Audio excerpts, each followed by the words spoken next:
नमस्कार प्रिय छात्रों, आज की कक्षा में आप जनसंचार माध्यमों के अंतर्गत टेलीविज़न, सिनेमा और इंटरनेट के बारे में पढ़ेंगे। सर्वप्रथम आप जनसंचार माध्यम के अंतर्गत टेलीविज़न के विषय में समझ लीजिए। बच्चों, टेलीविज़न देखने और सुनने का माध्यम है और इसके लिए समाचार या आलेख स्क्रिप्ट लिखते समय इस बात पर खास ध्यान रखने की ज़रूरत पड़ती है कि आपके शब्द पर्दे पर दिखने वाले दृश्य के अनुकूल हों। टेलीविज़न लेखन, प्रिंट और रेडियो दोनों ही माध्यमों से काफ़ी अलग है। इसमें कम से कम शब्दों में ज़्यादा से ज़्यादा खबर बताने की कला का इस्तेमाल होता है। टीवी के लिए खबर लिखने की बुनियादी शर्त दृश्य के साथ लेखन है। दृश्य यानी कैमरे से लिए गए शॉट्स, जिनके आधार पर खबर बुनी जाती है या खबर लिखी जाती है।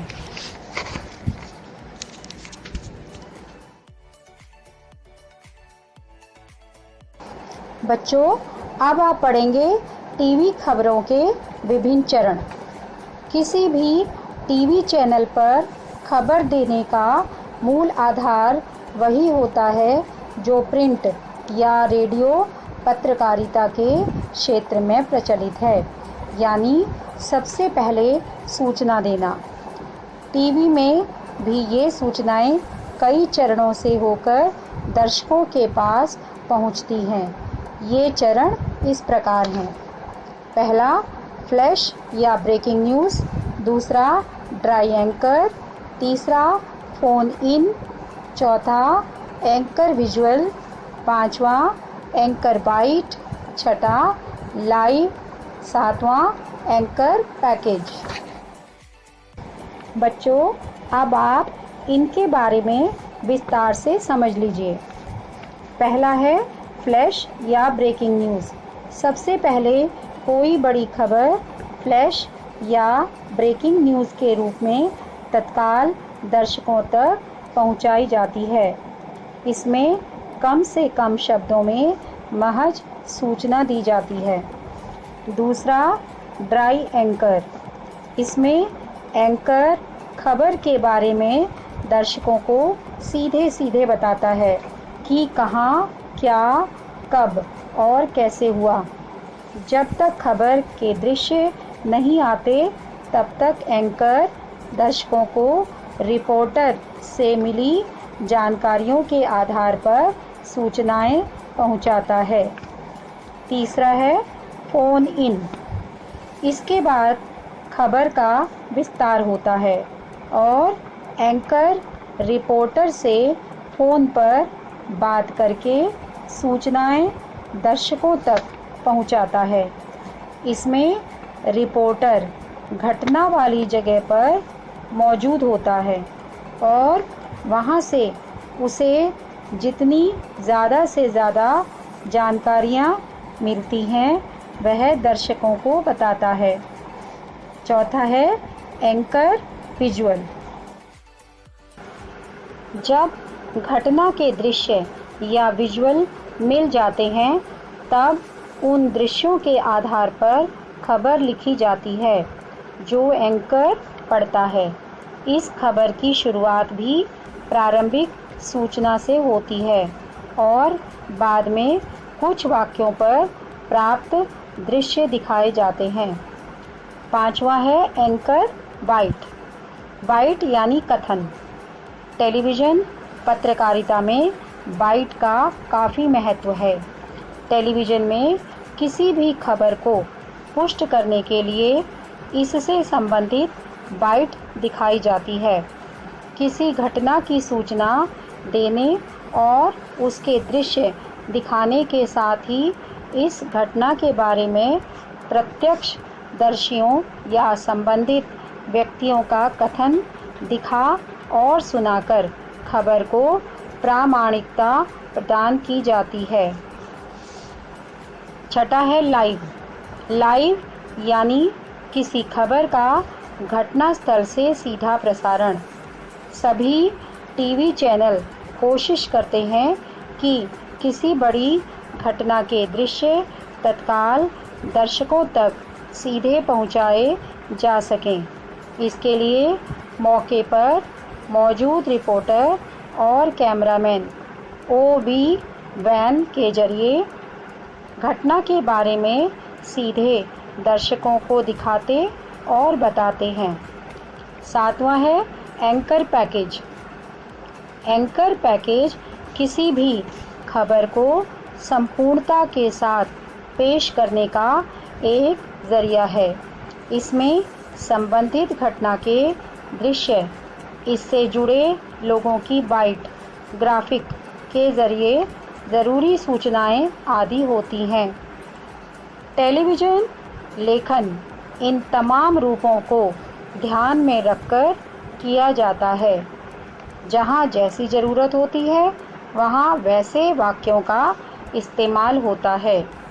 शब्द का काम दृश्य को आगे ले जाना है ताकि वह दूसरे दृश्यों से जुड़ सके। उसमें निहित अर्थ को सामने लाना है ताकि खबर के सारे आशय खुल सकें। बच्चों, अब आप समझेंगे रेडियो और टेलीविज़न समाचार की भाषा और शैली। दरअसल किसी भी तरह के लेखन का कोई फॉर्मूला नहीं हो सकता। रेडियो और टेलीविज़न पत्रकारिता का भी नहीं। रेडियो और टीवी आम आदमी के माध्यम हैं। भारत में उसके श्रोताओं और दर्शकों में पढ़े लिखे लोगों से निरक्षर तक और मध्यम वर्ग से लेकर किसान मजदूर तक सभी हैं। इन सभी लोगों की सूचना की ज़रूरतें पूरी करना ही रेडियो और टेलीविज़न का उद्देश्य है। जाहिर है कि लोगों तक पहुंचने का माध्यम भाषा है और इसलिए भाषा ऐसी होनी चाहिए कि वह सभी की समझ में आसानी से आ सके, लेकिन साथ ही भाषा के स्तर और उसकी गरिमा के साथ कोई समझौता भी न करना पड़े। बच्चों, रेडियो और टेलीविज़न के समाचारों के लेखन में ध्यान रखने योग्य बातें इस प्रकार हैं। पहली बात, वाक्य छोटे, सीधे और स्पष्ट लिखे जाएं। दूसरी बात, कोई खबर लिखने से पहले उसकी प्रमुख बातों को ठीक से समझने की कोशिश की जाए। तीसरी बात, भाषा की सरलता और संप्रेषणीयता जांचने का एक बेहतर तरीका यह है कि समाचार लिखने के बाद उसे बोल बोल कर पढ़ लेना चाहिए। बच्चों, रेडियो और टीवी समाचार में भाषा तथा शैली के स्तर के संबंध में काफ़ी सावधानी बरतनी पड़ती है। जैसे पहली सावधानी, निम्नलिखित, उपर्युक्त, अधो हस्ताक्षरित और क्रमांक आदि शब्दों का प्रयोग इन माध्यमों में बिल्कुल मना है। दूसरी, द्वारा शब्द के इस्तेमाल से भी बचने की कोशिश की जाती है क्योंकि इसका प्रयोग कई बार बहुत भ्रामक अर्थ देने लगता है। उदाहरण के लिए इस वाक्य पर ध्यान दीजिए। ट्रैफिक पुलिस द्वारा रेड लाइट पर न रुकने के कारण 2 वाहनों को पकड़ लिया गया के स्थान पर ट्रैफिक पुलिस ने रेड लाइट पर न रुकने के कारण 2 वाहनों को पकड़ लिया ज़्यादा स्पष्ट है।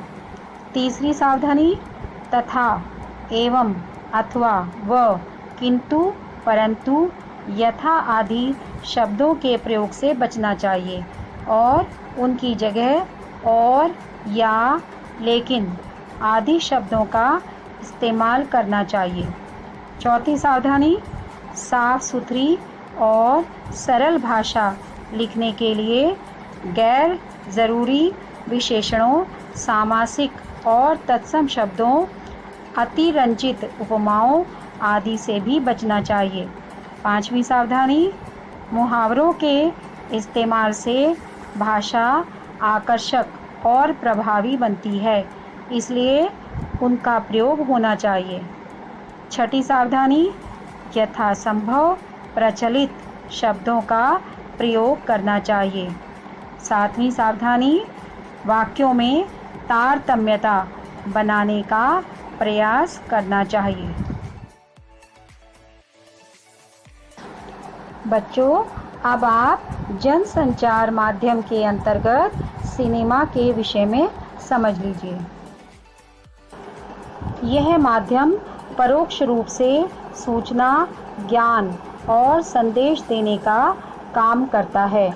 1883 ईस्वी में सिनेमा का आविष्कार हुआ। भारत में 1913 ईस्वी में दादा साहब फाल्के ने राजा हरिश्चंद्र फिल्म बनाई। 1931 ईस्वी में पहली बोलती फिल्म आलम आरा बनी। समाज सुधार, प्रेम, फंतासी आदि विषयों पर हजारों फिल्में बनी। आज व्यावसायिकता का दौर है। कला फिल्मों का दौर समाप्त हो गया है। आज वही फिल्में सफल हो रही हैं जो जीवन से जुड़ी हैं। मौजूदा समय में भारत हर साल लगभग 800 फिल्मों का निर्माण करता है। भारत दुनिया का सबसे बड़ा फिल्म निर्माता देश बन गया है।